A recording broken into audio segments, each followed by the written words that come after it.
We also wanted to talk to someone who is personally impacted by these immigration and deportation policies. So happy to welcome to the show Susie.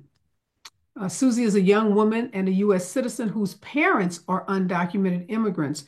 Thank you so much, Susie, for joining me and for being here today, and for being so courageous and willing to share your family's story. Thank you for having me.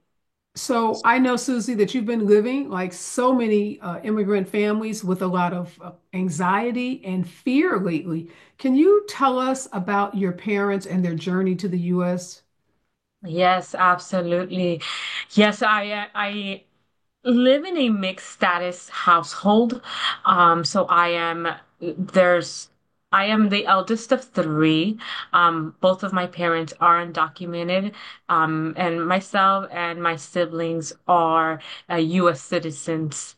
Um, my parents came to this country in the late 80s.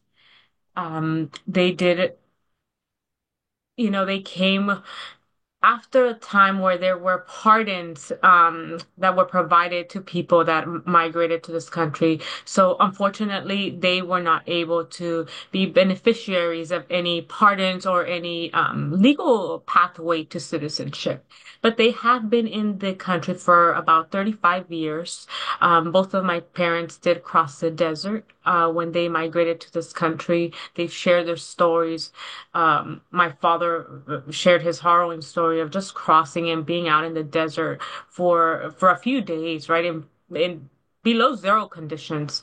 Wow. If you've never been out there, in the desert during the winter months, it can get pretty cold, and there's no protection for people right as they're crossing that border.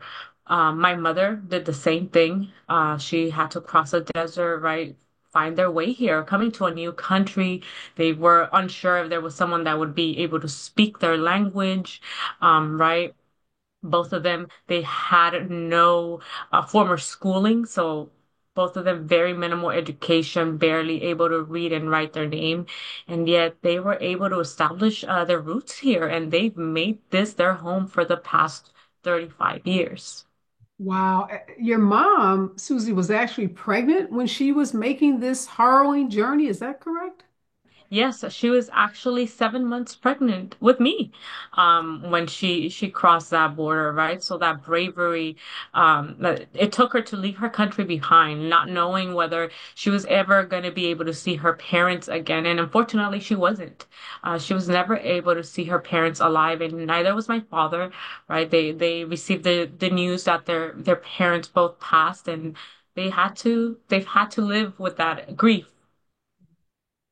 Susie, I think sometimes when we talk about immigration, we just see these pictures of faceless people. We hear the stats, we hear the Border Patrol folks, we hear, people in these states with all of their complaints, but these are real people. Your parents are real people. I mean, all of us know, if you know anyone that's ever been pregnant, I've been pregnant 3 times, have children.